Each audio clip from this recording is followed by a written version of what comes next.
It's still dark outside, and I'm strolling through the woods, waiting for the sunshine, just as quiet as I could.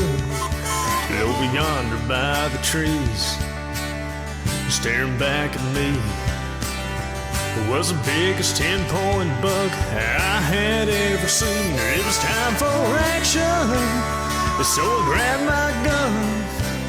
It was time to make a move, and I knew this was the one. When I pulled that trigger, and the white smoke cleared, shot dead in his tracks, a Tennessee whitetail deer. It is August 14th.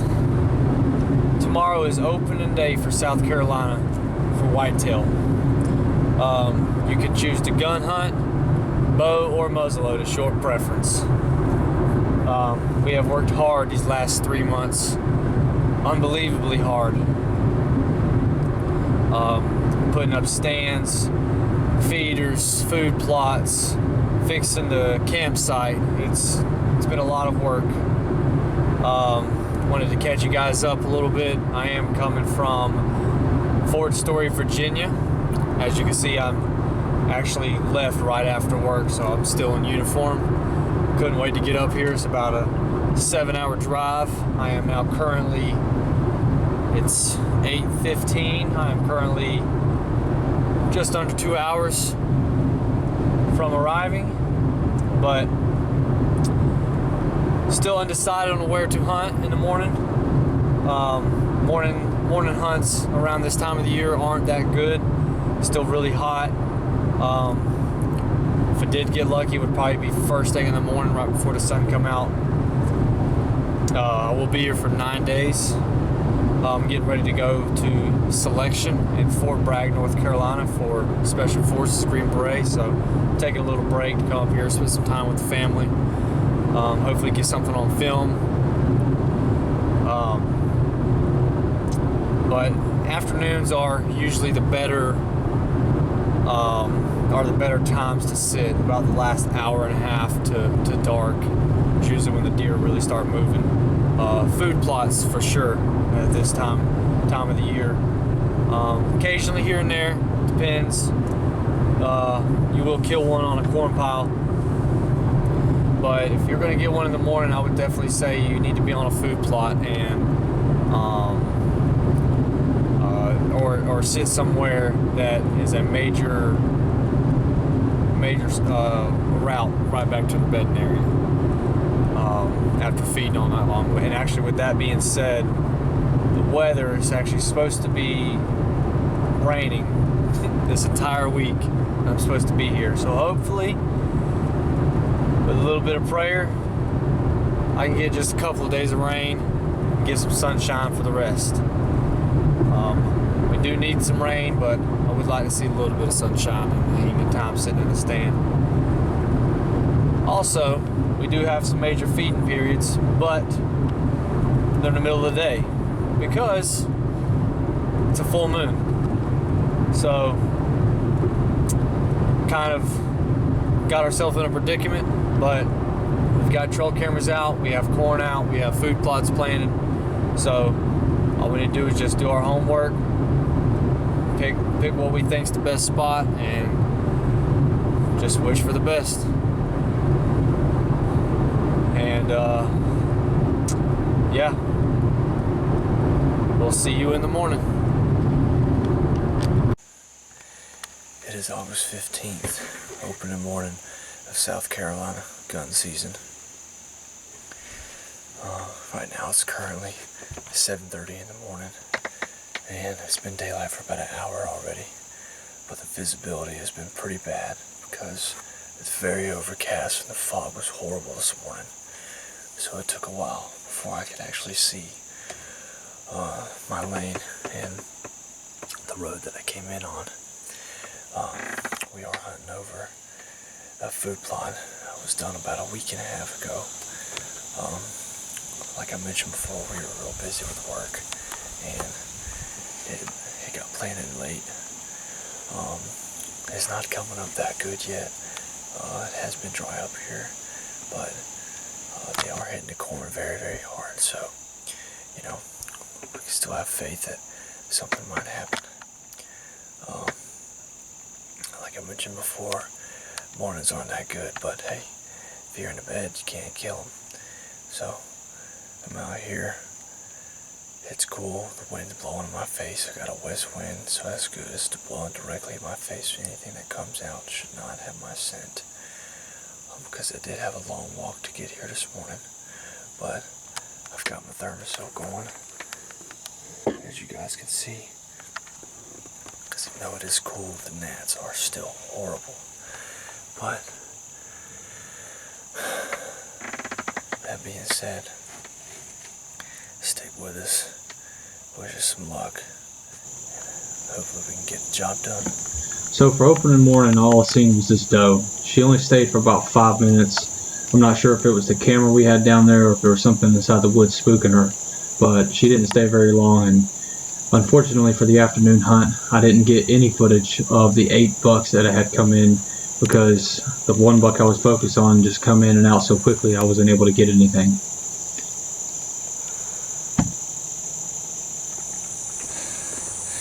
It's day 2 of opening season in South Carolina. Walking to the stand, it's about 6:20 in the afternoon. The buck that we were after last night, he came out with about 7 different bucks. About 3 to 4 other 8 points and a bunch of small bucks.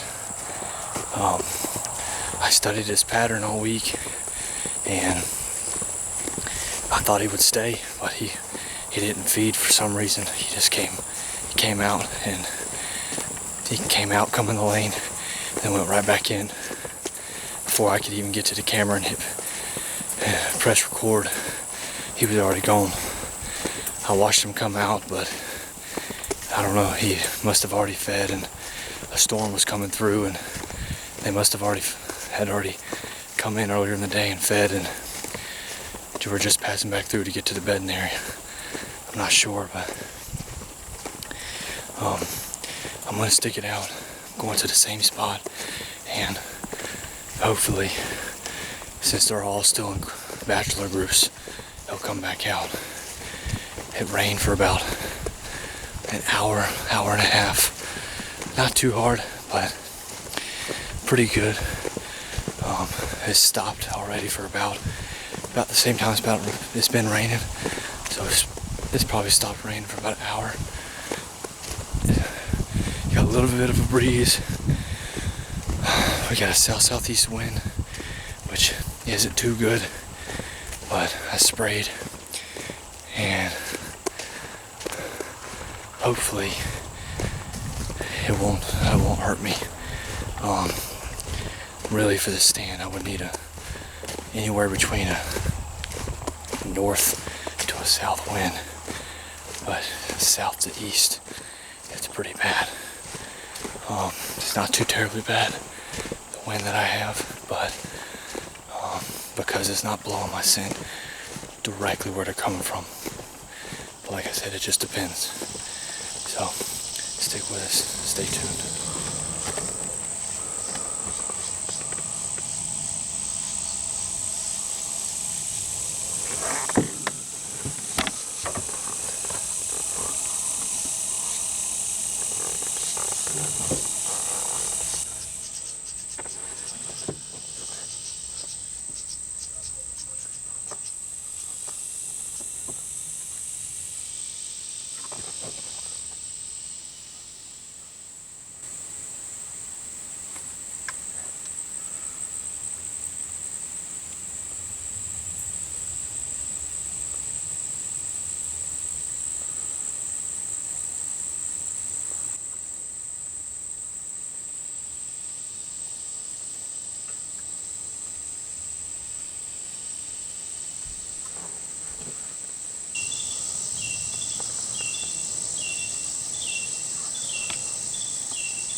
So literally, as this deer comes out, what you can't see is I actually spotted him through the video camera, and I was trying to adjust it because I knew the deer were crossing in the very back, and I'm pretty sure that's the deer that I nicknamed John Cena. But just my luck, he literally crosses as I'm adjusting the camera after I had sat there for probably 3 to 5 minutes just waiting for him to come out, and that was the closest encounter after this sit I got. But hey, it is what it is. It's hunting. So the next afternoon, this buck comes across the food plot, and then about an hour later, the same group of bucks that I seen the first afternoon make their way into the food plot and actually start feeding.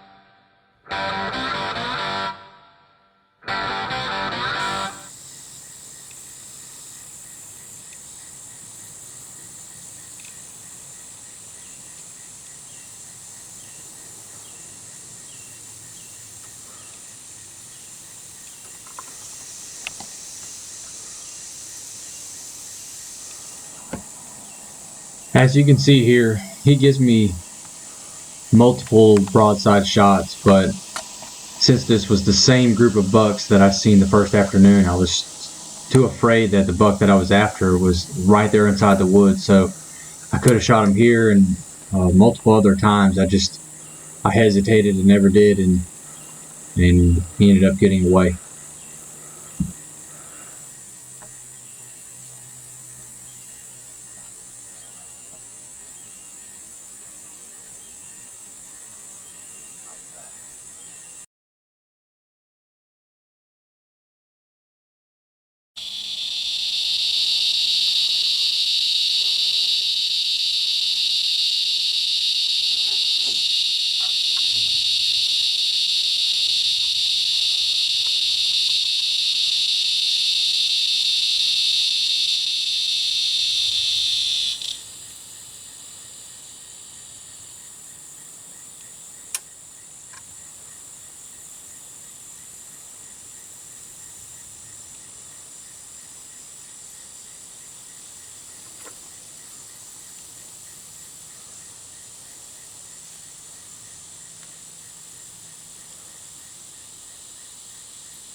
Shot at a buck.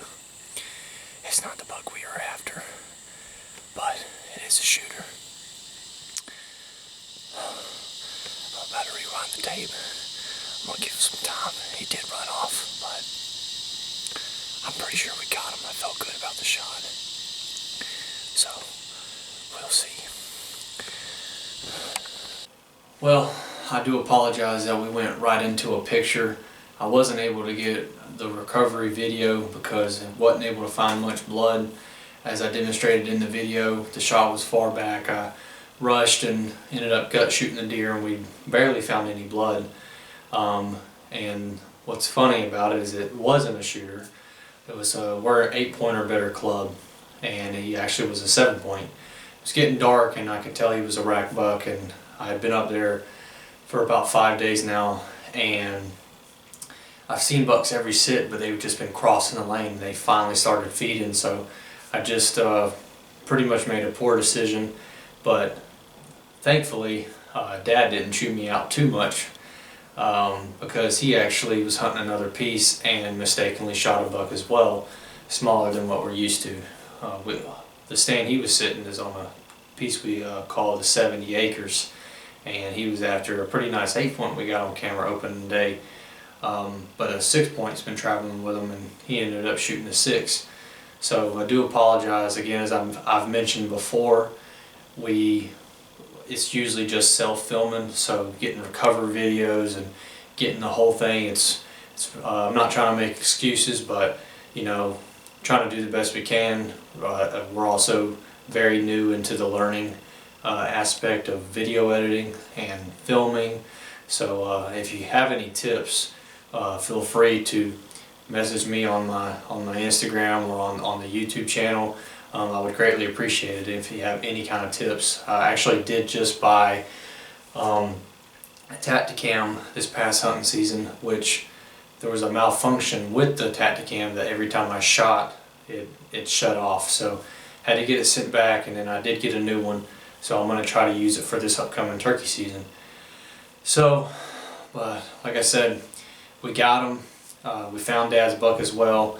We would have done a group picture, but we ended up taking mine to the deer processor, and it's early season, so it's getting dark really late, and we just took his deer back to camp, skinned him out, and then we called it a night. He had to leave the next morning, and I was staying the rest of the week because I was going to be training for about 24 days for Special Forces, and so I took a little vacation before I went to some vigorous training, and you know, so we had a good time, and was glad we were able to find both deer.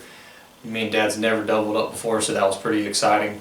Would have liked to got the picture, but it is what it is. We still had that father-son moment, and that's what hunting's about. So it's more than just killing the animal. So we thank you guys for watching. This completes my 7-point kill, and then the next video I'll be working on will be my good buddy Austin Culpepper down in Florida. We're pretty much going to put his whole season into one. So this is DNA Hunting. Thanks for watching.